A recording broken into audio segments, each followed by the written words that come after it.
Hello everyone, ఈరోజు మా అమ్మ స్టైల్లో గోట్ లంగ్స్ కర్రీ ఎలా ప్రిపేర్ చేసుకోవాలో మీకు చూపించబోతున్నానండి. ఈ గోట్ లంగ్స్ని తెలుగులో మేక దబ్బ అని అంటారండి. ఈ రెసిపీని ఎలా ప్రిపేర్ చేసుకోవాలో ఒకసారి స్కిప్ చేయకుండా వీడియో మొత్తాన్ని చూసేయండి. ముందుగా మేక దబ్బని క్లీన్ చేసుకోవాలండి. చూడండి, దీని మీద ఒక సన్నటి లేయర్ ఉంటుందండి. ఆ లేయర్ని వీడియోలో చూపిస్తున్న విధంగా తీసేసుకోవాలి. సో మనం ఎప్పుడు కర్రీ చేసుకున్నా సరే ఈ లేయర్ని తీసేసుకోవడం వల్ల ముక్క అనేది త్వరగా ఉడుకుతుంది అండ్ తినేటప్పుడు సాగకుండా సాఫ్ట్గా ఉంటుంది. నెక్స్ట్ వాటిని చిన్న చిన్న ముక్కలుగా కట్ చేసుకోవాలి. వాటర్ పోసుకుని నీట్గా వాష్ చేసుకోవాలి. ఇప్పుడు కట్ చేసిన ముక్కలను ఒక కడాయిలో వేసుకుని ఒక టీ గ్లాస్ వాటర్ అలాగే 1/2 స్పూన్ సాల్ట్ని వేసుకోవాలి. ఒకసారి మొత్తాన్ని కలుపుకొని మూత పెట్టుకుని ఉడికించుకోవాలి. చూడండి, మనం వేసుకున్న వాటర్ అంతా ఇలా అబ్జర్వ్ అయ్యేంత వరకు ఉడికించుకోవాలి. స్టవ్ ఆఫ్ చేసుకుని దీన్ని పక్కన పెట్టేసుకుందాం. ఇప్పుడు మళ్ళీ స్టవ్ ఆన్ చేసి కడాయి పెట్టుకుని 2 టేబుల్ స్పూన్స్ ఆయిల్ వేసుకోవాలి.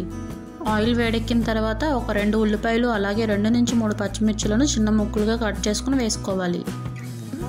ఆనియన్స్ మగ్గడం కోసం 1/2 స్పూన్ వరకు సాల్ట్ని వేసుకోవాలి. ఒకసారి మొత్తాన్ని కలుపుకొని ఉల్లిపాయ ముక్కలు ఎర్రగా అయ్యేంత వరకు మగ్గించుకోవాలి.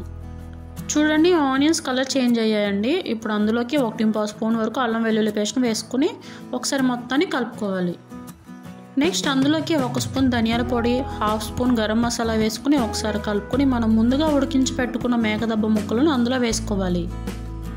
ఒకసారి మొత్తాన్ని కలుపుకొని రుచికి తగినంత ఉప్పు, 1/2 స్పూన్ పసుపు అలాగే 1.5 స్పూన్ వరకు కారాన్ని వేసుకోవాలి. నెక్స్ట్ అందులోకి 2 గ్లాసుల వరకు వాటర్ను యాడ్ చేసుకోవాలి. ఒకసారి మొత్తాన్ని కలుపుకొని మూత పెట్టుకుని మీడియం ఫ్లేమ్లో 15 నుంచి 20 నిమిషాల వరకు ఉడికించుకోవాలి. చివరిగా కట్ చేసిన కొత్తిమీరను వేసుకుని మరొక 10 నుంచి 15 నిమిషాల వరకు ఉడికించుకోవాలి. అండ్ ఒకవేళ మీకు స్పైసీ తగ్గిందనిపిస్తే కనుక ఒక 1/2 స్పూన్ వరకు గరం మసాలాను వేసుకోండి, సరిపోతుంది. దీన్ని వేడివేడి అన్నంలోకి సర్వ్ చేసుకుందంటే టేస్ట్ చాలా బాగుంటుంది. చూడండి, గ్రేవీ అనేది ఈ కన్సిస్టెన్సీలో ఉంటే సరిపోతుందండి. దీనికన్నా మనం థిక్గా చేస్తామంటే ఇది చల్లారిన తర్వాత బాగా దగ్గరగా అయిపోతుంది. అంతే అండి, ఎంతో సింపుల్గా అండ్ ఈజీగా చేసుకునే మేక దబ్బ కూర రెడీ. ఒకసారి ఈ రెసిపీని మీరు కూడా ట్రై చేసి ఎలా వచ్చిందో కామెంట్ బాక్స్లో కామెంట్ చేయడం మాత్రం మర్చిపోకండి. మరొక రెసిపీతో మళ్ళీ కలుద్దాం. అంతవరకు సెలవు.